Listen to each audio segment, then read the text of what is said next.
Thanks, Lucinda. Is this mic working? Everyone hear me okay? No? No, Yes? not working. It is now? Not now? Can hear you anyway. Yeah, if I just speak loud enough, everyone can hear me anyway. Everyone okay up the back there? So look, welcome everyone to this important and exciting day for the agricultural sectors and our partnerships between industry, government and the university here today.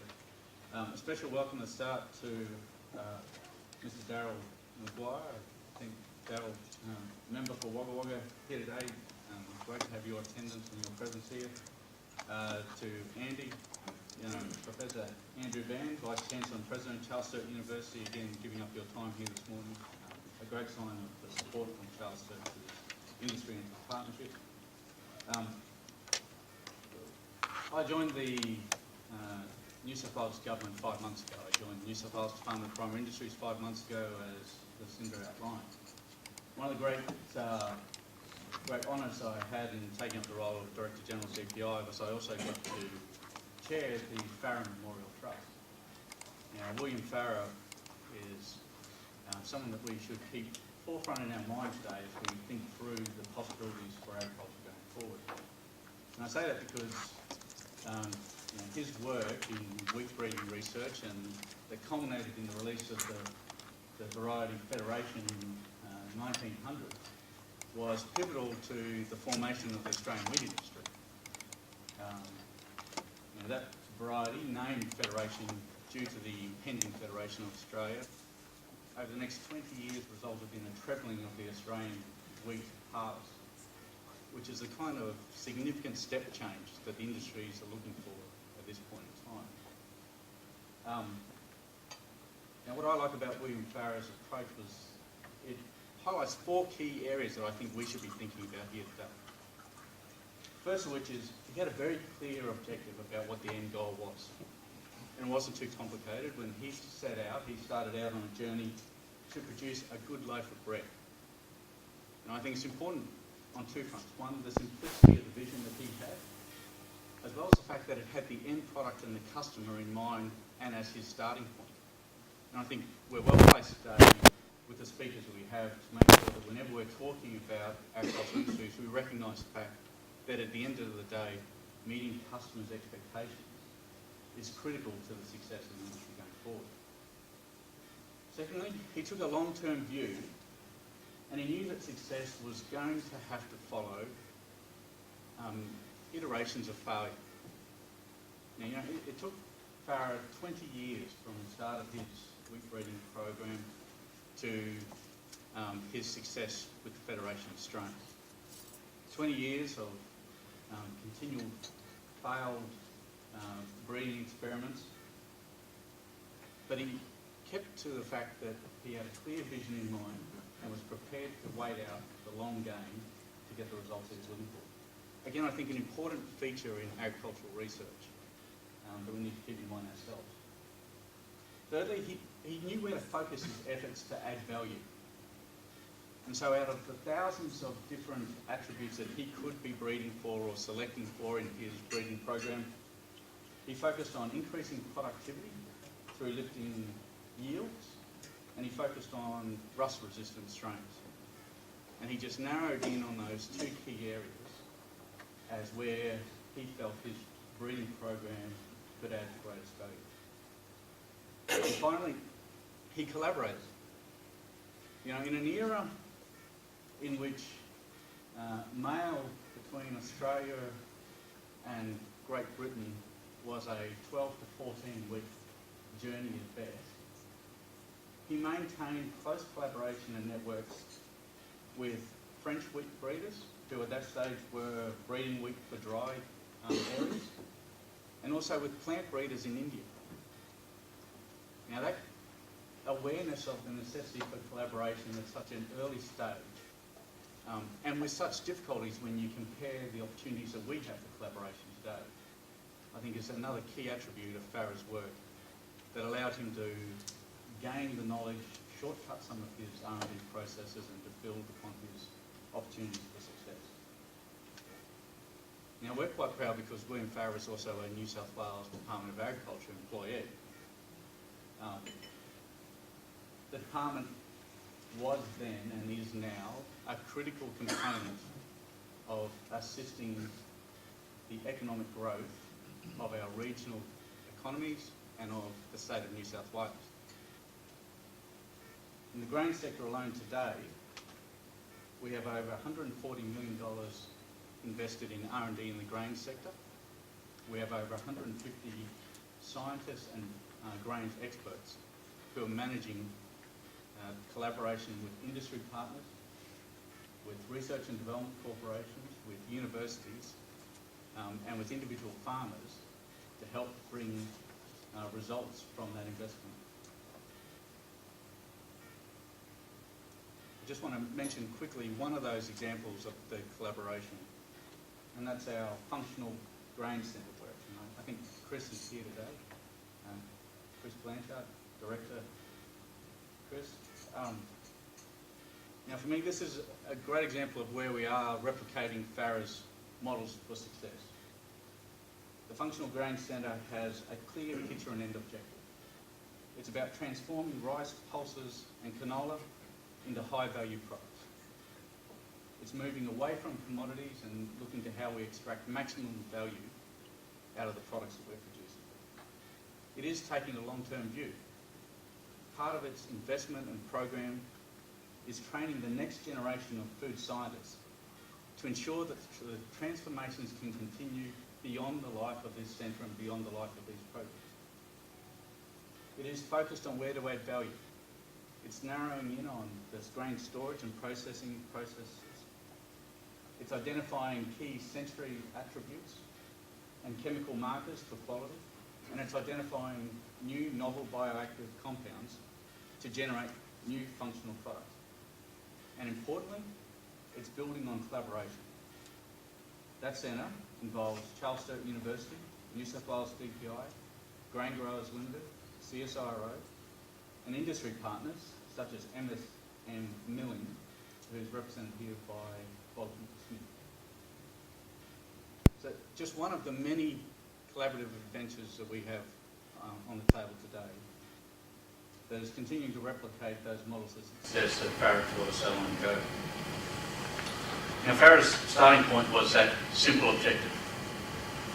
That simple objective of growing a good loaf of bread with the customer in mind. And we're very lucky to have our guest speaker here today who's going to help us in focusing in on who that customer is and what that customer is looking for, where that customer opportunity sits. Because Grame Barty, who's the General Manager for International Operations, Growth and Emerging Markets with Austrade, is rather unique in the world of bureaucracy. He's actually someone who's commercially lived the process of developing a product, finding a customer base for the product, marketing the product and then delivering the product to market, which makes him extremely well placed to talk to us and the work he does in assisting other businesses go through those steps. Prior to joining Austrade as a senior executive, Graham was actually an entrepreneur in the information technology area, developing a software product that was sold globally. It started the company Harvest Road, a company that developed a software tool that allowed components of education training modules that were developed to be able to be catalogued, stored, and then reused to rebuild new training modules rather than starting from a clean piece of paper every time someone did. Now, I'm sure there's a better way, and Graham would probably describe it differently. But you know what it meant was that organisations like the US Navy, in terms of developing their training modules, instead of having to start from scratch with every new training module, were able to use this software to be able to pre-populate key components out of other software, other training modules that they developed. And for them, it saved them $600 million a year in costs. So to have someone who's working at the government level to assist businesses in finding new market opportunities and positioning themselves in the marketplace, who has actually lived it and done it, is a tremendous strength and a tremendous asset. So without further ado, I thank you all for your attendance here today. I thank you for your partnership with New South Wales DPI, and I welcome Graham.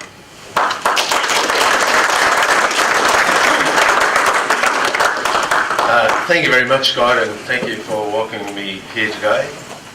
Maybe, Tony, where's the presentation? Is Tony here?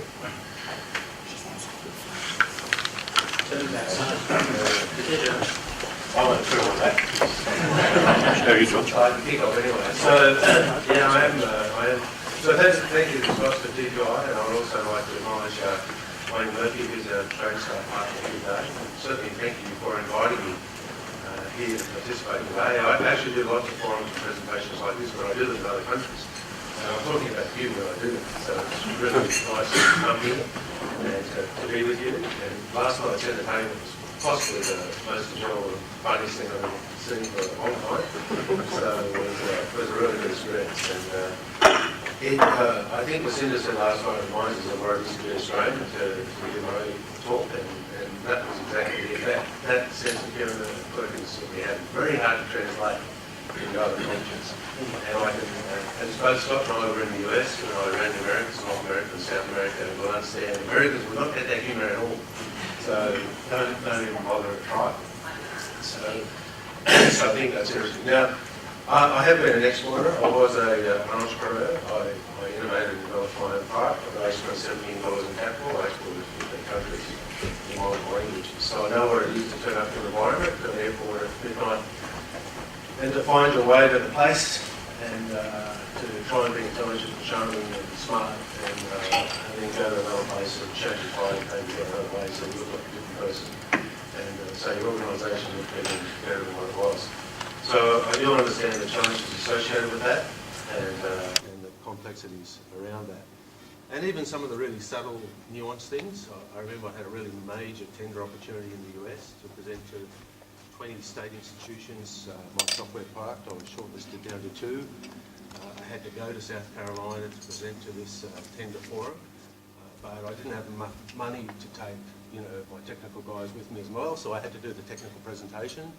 So it was a U-shaped table in the presentation, and of course, I'm from Western Australia, and at that time it was 3 o'clock in the morning for my Chief Technology Officer. So I put the speakerphone next to a person that I thought looked like him and would sound like him, right? So, because they're all working on their computers and taking notes.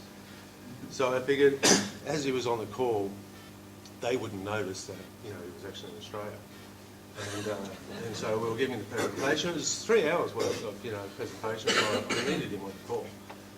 And it went really well, and we're really well favoured. And they said, well, thank you very much, your time's up, and we'll go to the next presentation, and blah, blah, blah. And I said, oh, great, well, thank you. And they said, well, thank you, John. I said, yeah, thanks, John, good night. And then they said, good night, what do you mean? What time is it, for him? And I said, oh, it's 4 o'clock in the morning. And they went, oh. And I could see right then, I lost the deal, right then and there. Because all of a sudden they kind of thought, you mean I'm going to have to rely on someone that's that far away in a different time zone? So there was a really good instance of a really small mistake I made that created a perception that if something went wrong, I wouldn't be able to come to their immediate need. So, next time I made sure I didn't do that. So you learn all sorts of lessons along the way. I have also lived across Australia. So I've lived in Western Queensland. I've certainly lived in Darwin. I did wear a green uniform for quite a while. I've traversed every part of Western Queensland. I've done the Tanami Desert. I know the Northwest and the Gibb River Road extremely well. And of course I've lived in Western Australia for 15 years. The reason I say that is because you appreciate this, that Australia is not Sydney and Melbourne alone. And that a lot of people miss that perception. So one of the things I like to value and bring value to and add is the perception that Wagga Wagga, Bunbury, Townsville, Shepparton have all got, Mount Gambier, have all got major contributions to make to Australia, and we need to understand and value that and pay attention to it. So, I'm a strong advocate on your behalf in that regard. And one of the reasons I've been invited, I think, to talk to you today by the Prime Minister's office is because I give this presentation, and they were keen that I also give it to you. And what I wanted to do today was not sort of give you a kind of blah blah about China and what's happening and all the rest of it, but actually give you an impression and understanding of what I say about you and what I say about Australia and how we position Australia with the markets that we're in. Now, my markets are growth and emerging markets. That means I'm responsible for Mexico, Central America, Latin America, Sub-Saharan Africa, North Africa, Middle East, India, South Asia, Sri Lanka, and Russia and CIS. Not doing much in Russia at the moment, I have to say. Actually, I had to pull my SDC back because she was getting the Russian news. So I had to pull her back and say, actually, that's not what's happening. This is what's happening. And so that was quite interesting. So I want to give you perhaps a kind of keynote, because you're going to talk a lot about, this is a very interesting area, and you're going to talk a lot about the things that you're expert in. I'm not a farmer, so I'm not expert in that. But I want to give you a perception of how we think about things, how we strategically think about things, and the most important word that Scott just said is focus. If I was ever going to say one word to you, whether it's this centre or whether it's anything else, it's focus, focus, focus, because you've got more than enough competition. I've been to the agricultural fields of Meadow Grasso. I've been all over the Central Valley of California. I've just come back from Kenya. There are plenty of places that are doing what you're doing here. So there's a lot of competition, so it's a matter of how do you focus and how do you demonstrate your value add. And we think about that a lot. So let me go into that then. This is about what we think and how we go about these things. So essentially, of course, agriculture is food and fibre. I'm mostly going to talk about food today because that's the area that's probably of greatest interest. That's not to take away, fibre. Of course, it's really important, but we'll talk about food mostly this morning. And when I go around to the various marketplaces, the Middle East or Japan or Korea, those sorts of places, there's three elements. When we talk about food security, they're really thinking about three elements. They're thinking about locking down a supply chain. Securing the supply chain is uppermost in everybody's mind. Okay, we have to get access to food. Food safety, of course, is a premium requirement. We see that everywhere, whether it's milk products or meat products or whatever, of course, food safety. But I would say to you that the third element that's coming up most importantly is nutrition. So if you talk to the Emiratis or the Saudis, they say, well, we don't want empty calories. We want food that is actually nutritious. And we want to make sure we'd rather have less food, but of higher quality food and more value to us in nutrition terms, than rather just have more food. So it's quite interesting that when you go to these consultations and meetings now, they're really talking about the three elements. Whereas traditionally we might have just talked about just supplying them grain, but it's not just any grain. They want to make sure that the grain meets their needs and has the right requirements. Now that's a good thing for us, and I'll tell you why in a sec. We also think we like to break things down into four agricultural markets, because this is how you talk to people. You've got to make sure you're saying the right thing to the right person. We talk about staple foods for human critical needs. Of course, that absorbs governments and countries' minds. They really need to make sure they can feed their population. So it's mostly grains and cereals, but increasingly it's protein products. And so if I said to you, what are probably the two things I would get asked for in the world everywhere I go? Probably the three things. I get asked for skilling, I get asked for dairy products, and I get asked for meat. And there wouldn't be a single market in the world, anywhere in the world, that doesn't ask for those three things and how they can get more of it and better quality out of it. Clearly sustainable fisheries and managing sustainable fisheries. It's a whole sector in itself. It's probably not related to Wagga. I'm not sure what you get out of Murrumbidgee, but it's probably not what we're focused on here. But we have amazing expertise and capability in our fisheries and our management and in our science, and of course Australia's a big island, and we're well renowned for managing our fisheries and all the technologies that are associated with our fisheries fleet and managing that. And I do a lot of work at the moment actually around the Indian Ocean Rim and helping them with their fisheries and their knowledges, and we're very high up in supporting that, so I'll just let you know that. And then of course there's highly desirable horticultural products, Tasmanian blueberries to China or something like that, of course strawberries and others, but they're not necessarily human critical. They're highly desirable, but and they meet a growing consumer demand. But if push comes to shove and they really have to focus, then they might drop these products. Or if it's special type of fruit coming out of Wagga, then if they get a better price or a better deal out of Brazil, then they'll go to Brazil. So you put yourself in a highly competitive position. So you have to have a really strong value proposition to promote your horticultural products. One of the areas that we think is really growing significantly is going to be tropical products. And so all the science and everything that's involved in tropical products we think will meet a new demand. And then, of course, premium products with a clear and distinctive value proposition to consumers, whether that's around the uniqueness of the product, or its quality, or its safety, or its packaging. And there's lots of examples of that. $9 a litre of milk, $250 a gram for organic Wagyu beef out of Victoria. So there's a lot of discerning customers that are willing to pay very high prices, ridiculous prices, over the top prices for a product that is perceived to be premium for whatever reason associated with its branded focus. So that's clearly a sweet spot, and we package and promote that as well.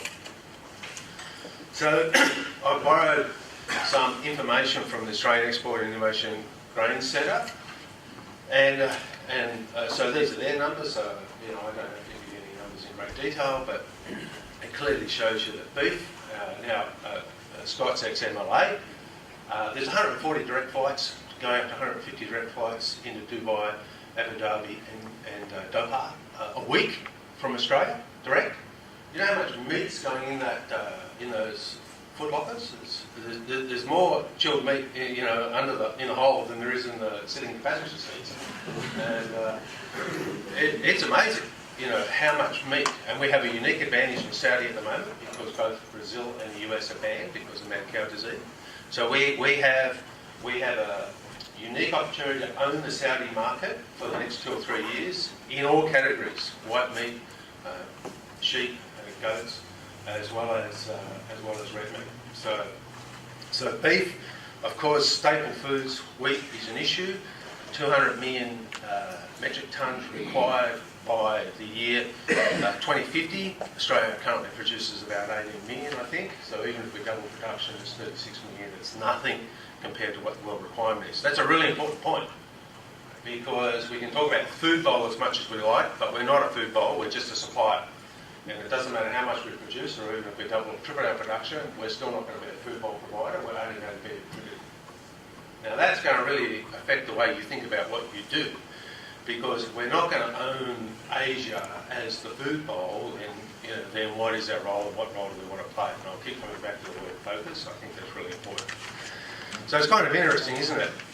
When we're talking about food and food exports, we're really just talking about beef and wheat and dairy, sheep, sure, for the Middle East, and sugar. So there's not a lot of products there.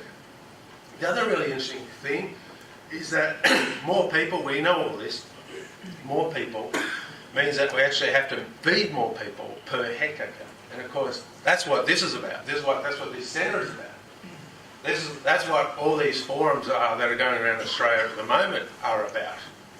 Not only do we have to provide more food, we have to be more efficient about providing food, because there's less space available and we have to do more with it. And if it's not just space, it's also water, or the things that go around it as well, and I'll touch on that in a sec. So in other words, it's about providing the right products in the right place and being more efficient and more effective and productive in doing it. And we would argue that we're in a really good position to do that. Now, this is my view. Actually, my colleagues that run the China market don't necessarily agree with this. So I have to say it's a generalisation. But I believe there are only 2 markets in the world. Because I run all the markets that aren't China. There's China and there's not China. Okay? And I say that for a reason. Because in not China, all the markets that I deal with, there's only 2 things that happen. They compete with us and they supply food to China, right? Like Brazil and East Africa, for example. Or their supply chains are affected by the demand of China. Japan, Korea, Singapore, Emirates, Saudi, right? So when you talk to them, you actually have quite a different discussion. You're talking to the Emiratis or the Saudis, you're having quite a different discussion than if you're talking to, meat buyers in Guangzhou. Because they're all about price, product, time, blah, blah, blah.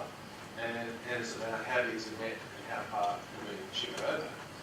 But globally, at the moment, there is a lot of concern about, while we're all rushing to the China market, which we should do, and which we should exploit to the maximum potential that we have available to us. There's another whole set of markets that are really looking for people that are going to stay with them, be with them, help them in their own issues. They've got their own human society needs.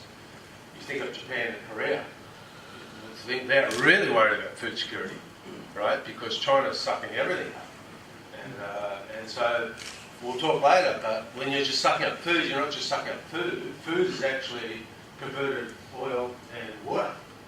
So you're also impacting their energy and their water security issues as well. So I'm just saying to you that of course we want to exploit all the opportunities that China demand is providing us, but we also want to be aware that there are other markets that have other intentions and other requirements, and they're looking for partners to do something slightly differently. And we present that to them, and I'm going to tell you what we present. So again, this is an AGIC chart. You might have charts similar. I'm just kind of using this to make the point. Asia future food demand will double, and it's another third again, 40% again on the rest of the world. And of that, 2/3 of that is China. So in other words, China equals all of the demand from the rest of the world. And in comparison to India and Asia, dwarfs them. It's double again. It's double that market. So there's no question that China is a market, but there are other markets as well. So that's why I say there's China and there's not China.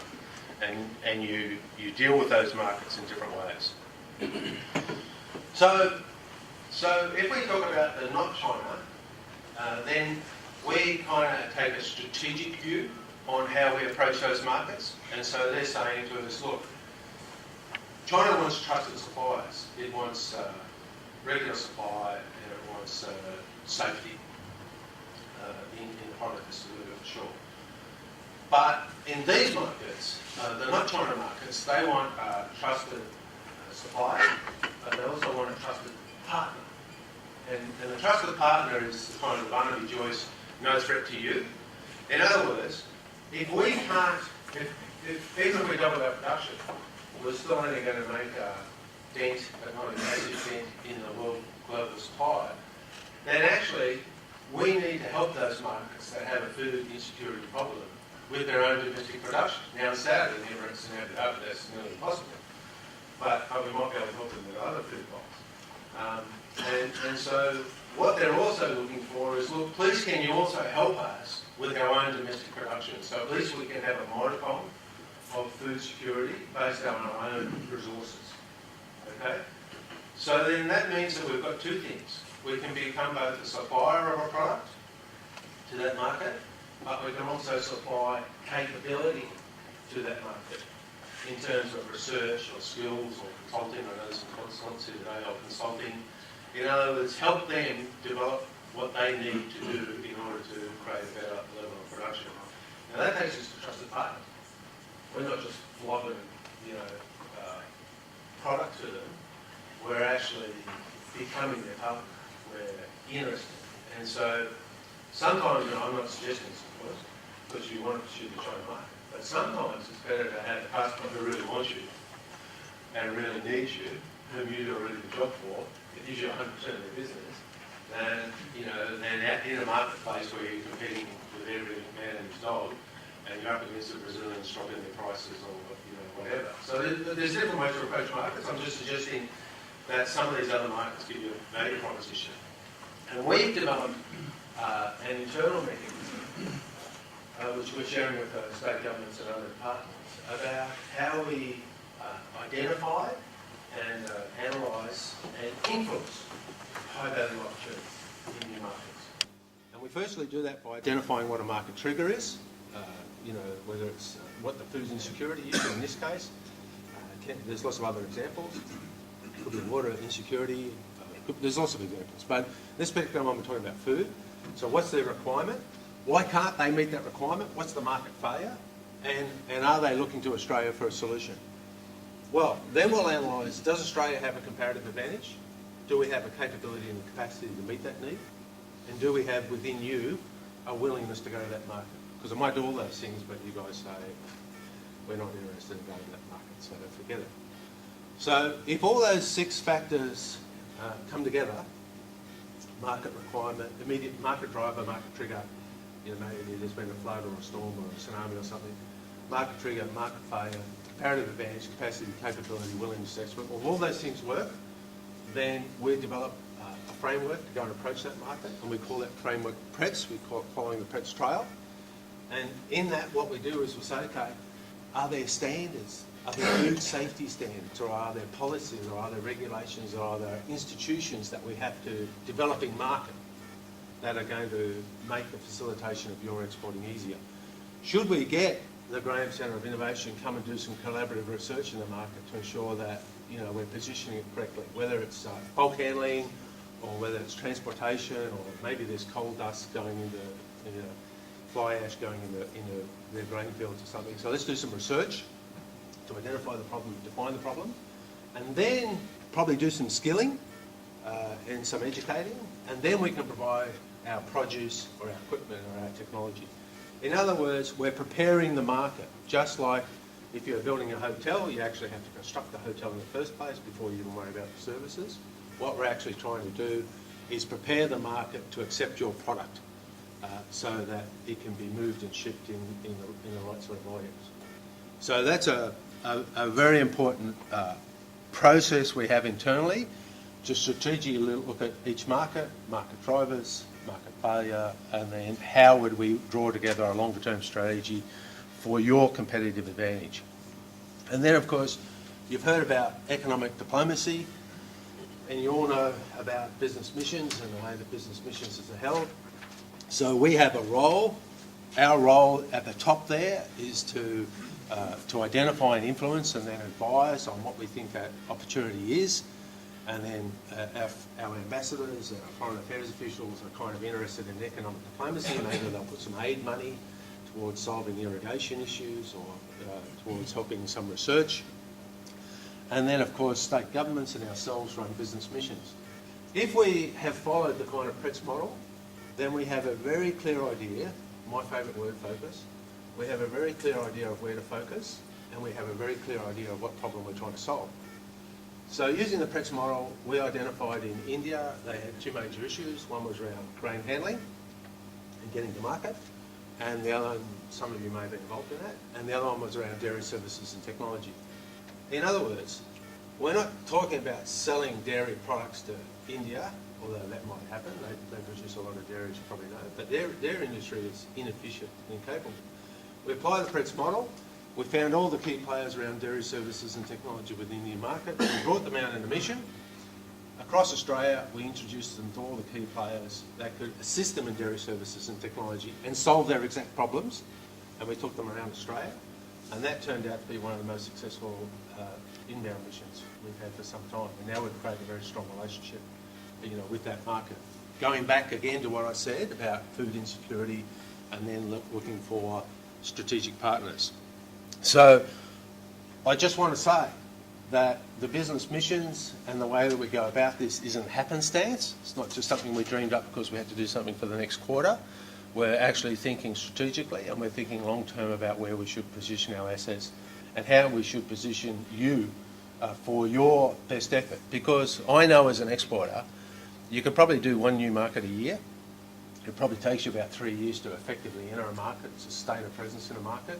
So I can't be saying to you, let's go to Ethiopia this month and I'm going to take you to India next month, and then, by the way, you better get down to another market a month after that. That's impossible. You can't do that. You're trying to run a business as well as open up a market. You've got to stay focused and you've got to get it right. There's lots of things that are going wrong along the way. So in addition to that, then, what we're telling other people in other markets is that there are actually 2 other opportunities for which Australia has a unique advantage and positioning and represents an opportunity. So this is part of now how we're presenting our value add for the Graham Centre. That's really quite important. And two of those are what we call, of course, Northern Australia and the energy, water, food nexus. Now, in the case of Northern Australia, you'll know that the federal government is promoting Northern Australia, which basically means north of the Tropic of Capricorn, as being a new food supply opportunity. For those of you that have been in Northern Australia, you'll know that it's a patchwork of arability, and of course the water, there's plenty of water, but it only comes at one time of the year, so it's either in the ground or it's in the ocean. So capturing the water and managing the water is quite difficult. But then if you overlay, you know, all that energy capability that's available in Northern Australia, mostly in terms of unconventional gas, then you can actually come up with 5 or 6 centres where the investment of infrastructure makes sense, and the size of the farms that would be available makes sense also. You know, we're talking about Brazilian large-scale manufacturing levels, not smaller farms. Now, there's a lot of problems and difficulties associated with Northern Australia. No one should ever underestimate that. I don't want to suggest that this is a 30 to 50 year project.